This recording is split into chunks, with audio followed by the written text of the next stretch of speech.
Hello friends, myself Bhumika Parmar. In last video we had seen how we calculate compound interest annually. यानी पूरे साल का हम लोग जो है वो कंपाउंड किस तरह से देखते हैं, काउंट करते हैं, उसके सिंपल मेथड भी हम लोगों ने देखी थी. A is equals to P into 1 plus R by 100 raise to N. अब आज के वीडियो में हम लोग देखेंगे कि हाफ ईयर का, आधे साल का या 6 महीने का हम लोग कंपाउंड इंटरेस्ट जो है वो किस तरह से काउंट करेंगे. तो उससे पहले हम लोग जो है कुछ टर्म्स वो देख लेते हैं.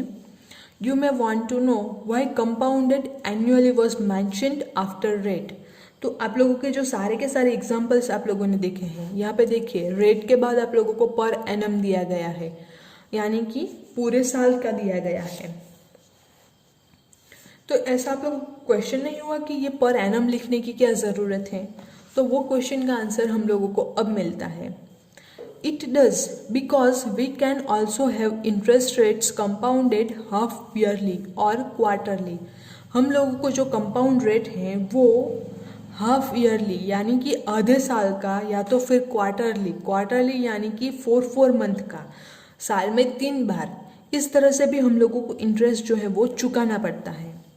Let us see what happens to 100 over a period of 1 year if one interest is compound annually or half yearly.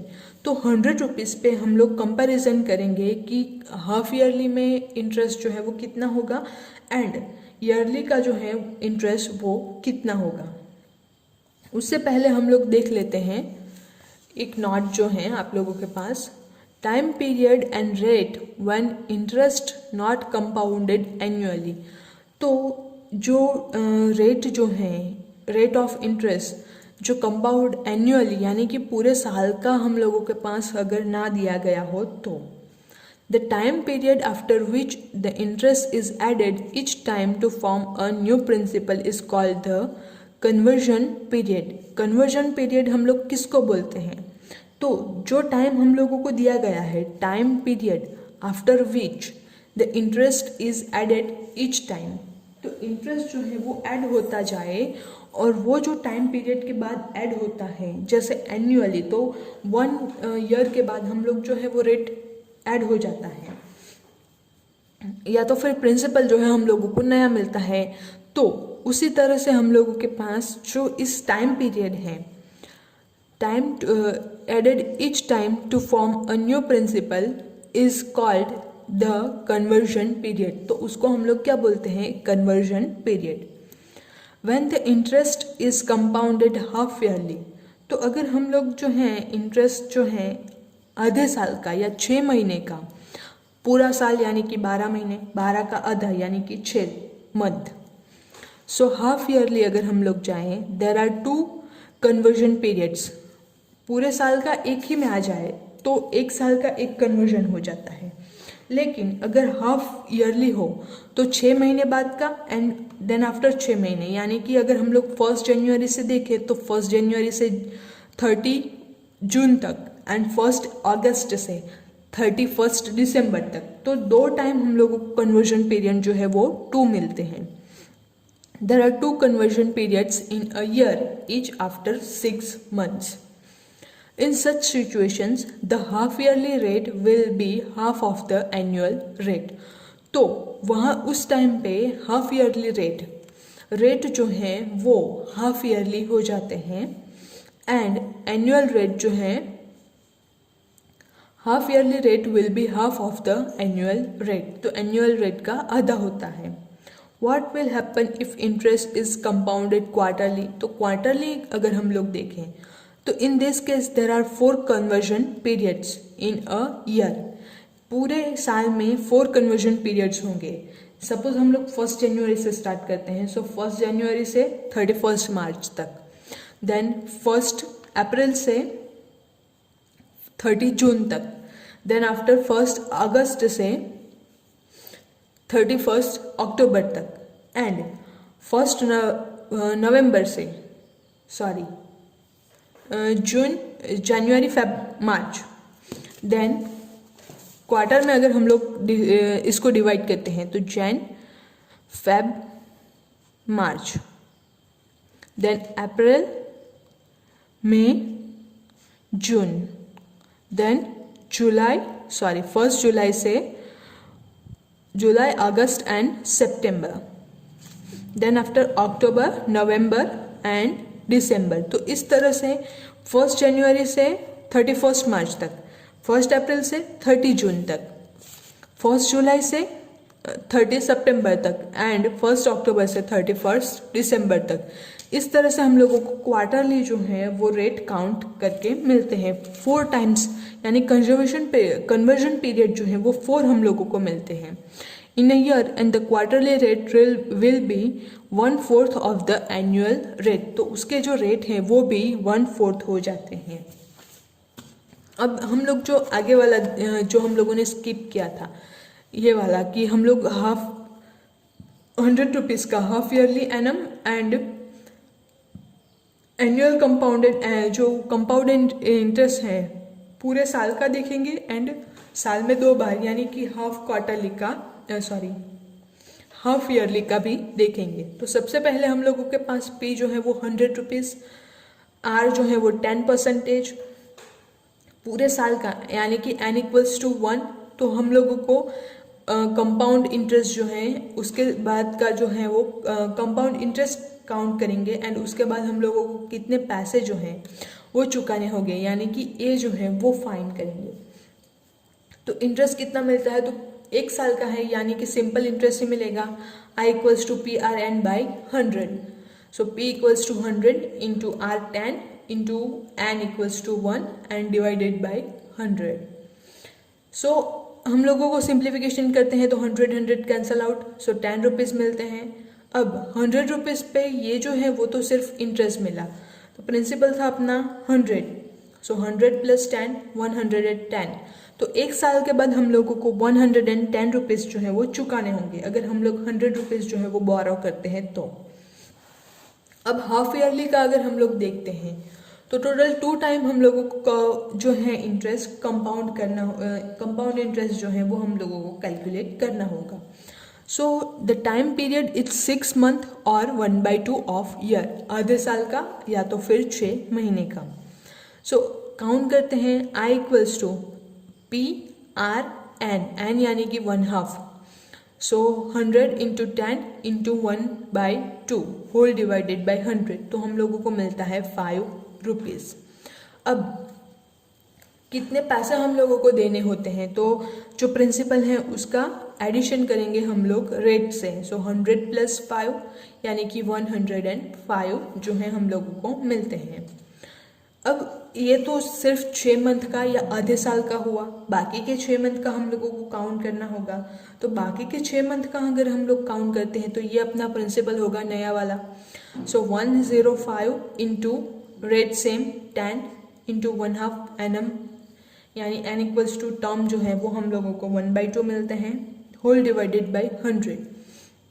0 cancel out करेंगे, 105 divided by 2 into whole divided by 10। Simplification करते हैं तो आंसर हम लोगों को मिलता है 5.25 रुपीज़।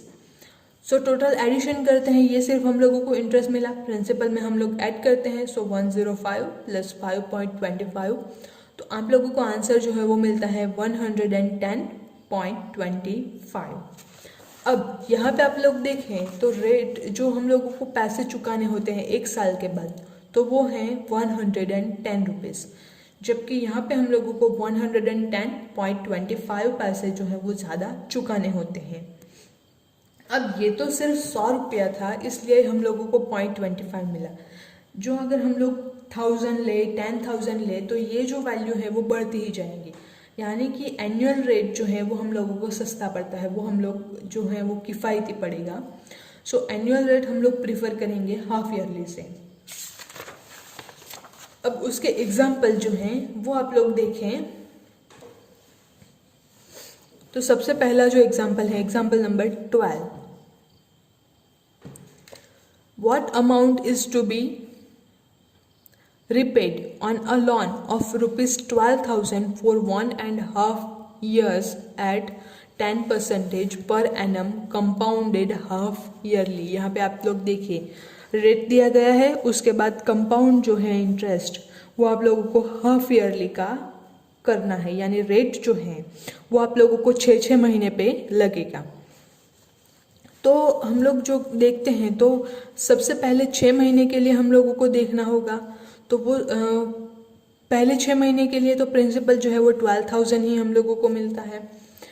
अब जो हमारा फॉर्मूला था उसके अकॉर्डिंग हम लोग जाएंगे तो हम लोगों को 3 टाइम जो है वो 1.5 ईयर यानी कि 6 महीने अगर हम लोग देखें तो पहले 6 महीने प्लस 6 महीने 1 साल हो गया, 12 मंथ हो गए, सो 1 साल प्लस आधा साल यानी कि टोटल 18 मंथ। तो 1, 2 एंड 3 टाइम्स जो है वो हम लोगों को हाफ ईयरली का इंटरेस्ट जो है वो देना पड़ेगा। सो हाफ ईयरली का हम लोगों को 3 टाइम्स जो है वो देना पड़ेगा। Therefore compounding has to be done 3 times. हम लोगों को 3 बार जो है वो रेट देना पड़ेगा। नाउ रेट ऑफ इंटरेस्ट तो वो हम लोगों के पास है 10%, यहाँ पे हम लोगों को मेंशन करके दिया गया है। सो ये जो है 10% उसका आधा यानी कि 5% हाफ ईयरली, पूरे साल का 10%, सो आधे साल का हो जाता है 5%। फॉर्मूला है A is equals to P into 1 plus R divided by 100 raise to N। तो वो हम लोगों को मिलता है A इक्वल्स टू हम लोगों को फाइंड करना है, P हम लोगों के पास है 12,000, यहाँ पे हम लोगों के पास दे दिया गया है। R यानी कि रेट है हम लोगों के पास 5% हाफ ईयरली का, पूरे साल का 10% है, पर एनम है तो रेट जो है वो पर एनम दिया गया है, लेकिन कंपाउंडली हम लोगों को हाफ ईयरली का काउंट करना है। सो 5/100 सिंप्लीफिकेशन करते हैं। सो 1 इंटू 100 100 प्लस 5 105 डिवाइडेड बाई 100 और यहाँ रेस टू 3, या इन लोगों ने क्या किया है सिंप्लीफिकेशन कर दिया है। सो 21/20 हम लोगों को मिलता है, यहाँ पे मिलता है 21/20 whole raise to 3। So 12,000 into 21/20 into 21/20 into 21/20 0 0 0 0 0 0 cancel out हो जाएंगे। सिंपल मल्टीप्लिकेशन कीजिए 12 का 21 के साथ, अगेन 21 के साथ, अगेन 21 के साथ, तो आंसर जो है वो आपको मिलता है 13,891.50। ये जो है यही मेथड आप लोग कंसिडर कीजिए, इससे आप लोगों का कैलकुलेशन जो है वो इजी हो जाएगा, मतलब फटक से आप लोगों का कैलकुलेशन हो जाएगा। ये थोड़ी लेंथी वे है, इसमें जैसे हम लोगों ने वो फर्स्ट में जब फॉर्मूला डेवलप नहीं किया था उससे पहले जो कैलकुलेशन किया था वही यहाँ पे हम लोगों के पास कैलकुलेशन करके दिया गया है। सबसे पहले 6 मंथ का सिंपल इंटरेस्ट फाइंड करेंगे, उसके बाद नया प्रिंसिपल आएगा उसका लेके हम लोग सिंपल इंटरेस्ट फाइंड करेंगे, उसके बाद नया प्रिंसिपल आएगा उसके साथ हम लोग नया सिंपल इंटरेस्ट जो है वो काउंट करेंगे। तो वो मैथड जो है हम लोगों के पास, टाइम पीरियड है हम लोगों के पास 6 मंथ यानी 6/12 ईयर, सो 1/2 और 1/2 ईयर हम लोगों को मिलता है। रेट है 10%। Now I equals to PRN/100, P है 12,000 रुपीज़, R है percentage, rate of percentage 10%, and N जो है यहाँ पे 1/2 हम लोगों ने लिया है। अब यहाँ पे रेट जो है वो हम लोगों ने आधा नहीं किया है, क्यों? क्योंकि जो 6 मंथ है उसी को हम लोगों ने ईयर में कन्वर्ट कर दिया है। यहाँ पे एन का मतलब क्या होता है कि आप लोगों को पूरे ईयर में कितनी बार जो है वो रेट पे करना पड़ता है वो है, जबकि यहाँ पे जो है वो पूरे ईयर का हम लोग काउंट करते हैं। So divided by 100, 0 0 cancel out, 2 and 120, so 60 multiply with 10, answer मिलता है आप लोगों को 600। तो 1 साल के बाद हम लोगों को कितना जो है सूद के साथ चुकाना पड़ेगा, तो प्रिंसिपल प्लस इंटरेस्ट, सो 12,000 प्लस 600, तो आप लोगों को आंसर जो है वो मिलता है 12,600। ये पहले मंथ का हो, पहले 6 मंथ का हो गया। अब देखते हैं बाकी का 6 मंथ का। सेम है, प्रिंसिपल ही हम लोगों के पास चेंज होगा। सो PRN divided by 100, 12,600 into rate 10% into 1/2 divided by 100, so again मिलता है 630 रुपीज़। न्यू प्रिंसिपल हम लोगों को फाइंड करना होगा, सो प्रिंसिपल प्लस रेट जो इंटरेस्ट आया वो, सो 12,600 प्लस 630 रुपीज़, सो मिलता है आप लोग को 13,230 रुपीज़। सेम वे थर्ड जो हाफ ईयरली है उसका हम लोग काउंट करेंगे, सो 12,230 रुपीज़ ये जो है वो नया प्रिंसिपल हो जाएगा इंटू आर इंटू 1/2 यानी कि n whole divided by 100, so हम लोगों को मिलता है 661.50 रुपीज़। तो A equals to P plus I, so principal plus rate जो इंटरेस्ट जो हम लोगों को मिला वो उनका एडिशन करते हैं तो मिलता है 13,891.50। अब इन दोनों का आप देखें तो आंसर जो है वो सेम मिलता है, सिर्फ मेथड अलग है। इन दोनों समय से कोई भी मेथड जो है वो आप लोग यूज़ कर सकते हैं, लेकिन मैं आपको ये मेथड यूज़ करने को प्रीफर करूँगी क्योंकि इसमें कैलकुलेशन जो है वो थोड़ा सा इजी हो जाएगा। मल्टीप्लिकेशन वाला थोड़ा लेंथी हो जाता है, लेकिन वो तो यहाँ पे भी सेम मेथड हम लोगों को करनी होगी, तो इससे अच्छा है कि ये शॉर्ट मेथड से आप लोग जाएं। बाकी आपको जो मेथड यूज़ करनी हो वो आप लोग कर सकते हैं, दोनों मेथड सही हैं। तो यहाँ पे हम लोगों के पास जो है question number A and B आप लोगों के लिए होमवर्क था लास्ट टाइम का। Question number C and D वो आप लोगों को करना है होमवर्क में, C and D also E। So question 1 के C D E आप लोगों को होमवर्क में करने हैं एंड बाकी के क्वेश्चन जो है वो हम लोग बाद में देखेंगे। Thank you.